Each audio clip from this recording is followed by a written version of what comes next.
So, I'm finally back here with another lecture presentation, which has been an interesting technological challenge all across the board, from trying to figure out a few of the Brightspace and Adobe Connect issues. Um, and also, when I tried to do a PowerPoint, my laptop all of a sudden will not open up um, PowerPoint. And of course, Microsoft, as it says, searching for solutions, um, which in all the years I've used Microsoft, I've never seen it actually come up with a solution when it has that problem. So anyway, I'm doing something from the laptop, and we'll just talk our way through a few items. So I thought it'd be kind of fun to talk a little bit about purpose. I had a good time looking at your overall impressions of the Gospel of Mark and the short papers you wrote about what you thought was the intention of Mark in writing this book. So that's been kind of fun to read all those things, and I thought you'd be interested to see the kind of statements that you and your classmates made. So here's a couple of the examples of what people posted in those Mark 1 reviews. So take a look at this.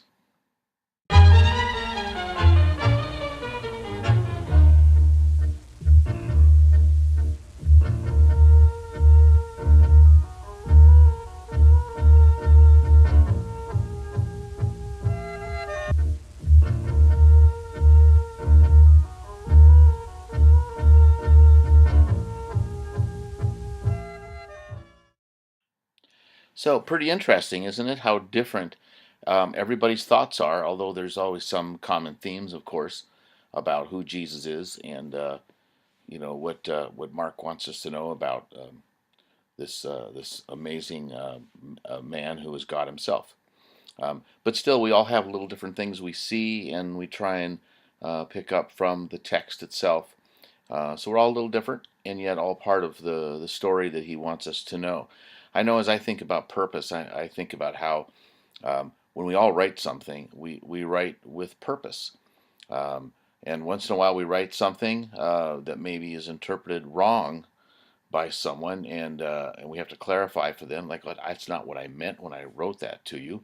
Um, I know I'll do that sometimes with someone that I write a text or an email to, especially if it's some kind of a tongue-in-cheek comment, and then someone writes and says, "What was that about?"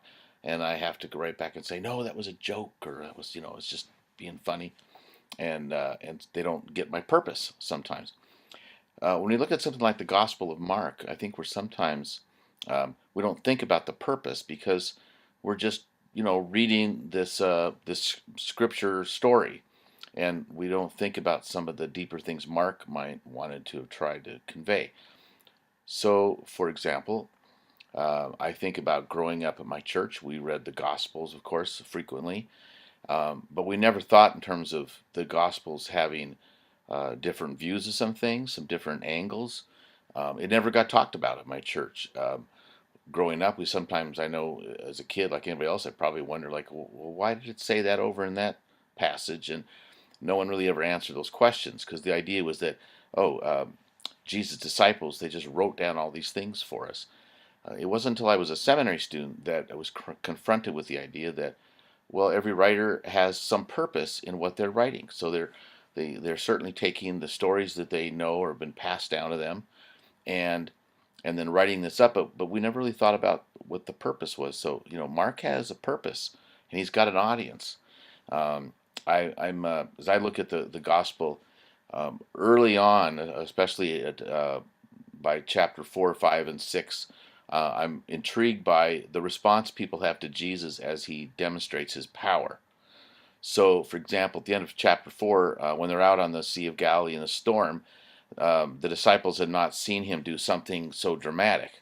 They had witnessed healing and issues about demon possession, but they had not seen something this dramatic. And so when he stills the storm, they're not just dancing on the in the boat there. Instead, they're terrified. The word is really dramatic about being terrified, and Jesus is, what's wrong with you people, and well, who would not be? Could you imagine being on that boat and watching a friend still a storm? Uh, we might be excited. We might also be terrified that the power that existed in this person was hard to imagine. Um, and then we start seeing people afraid of Jesus frequently. So wherever he goes, the next couple of chapters, people are afraid. After the demon possessed man in the tombs is freed from his demons, and all those demon possessed pigs die in the Sea of Galilee, which is a pretty fascinating story which you've just read and commented on. Um, the people come to see Jesus and they want him to leave. They're afraid of him. Uh, Not what I would normally think of when I think about the response to Jesus Christ. But here he is. People are afraid of what's going on, and we see that over and over again. I think that connects with those early readers, hearers of Mark's gospel who were afraid. They were terrified about what the future might be. Lots of time had passed since Jesus had been raised from the dead. They're waiting for him to come back. There's persecution, suffering. Certainly, a lot of people were losing hope, mainly or often maybe leaving the faith because they couldn't handle it. And then here comes Mark's gospel to say, no, it's okay. This is what Jesus went through, suffering and trial, and we can make it too. And He's there for us. And one other thing I want to add onto this small presentation is actually a link that will be on Brightspace for a little presentation from N.T. Wright, the renowned Bible scholar from England. Um, he's got some really helpful, insightful things to say. I think I'd rather have you listen to him than me when possible. So make sure you catch that link and listen to N.T. Wright talking about Mark, particularly studying it in the season of Lent. So we'll talk to you soon.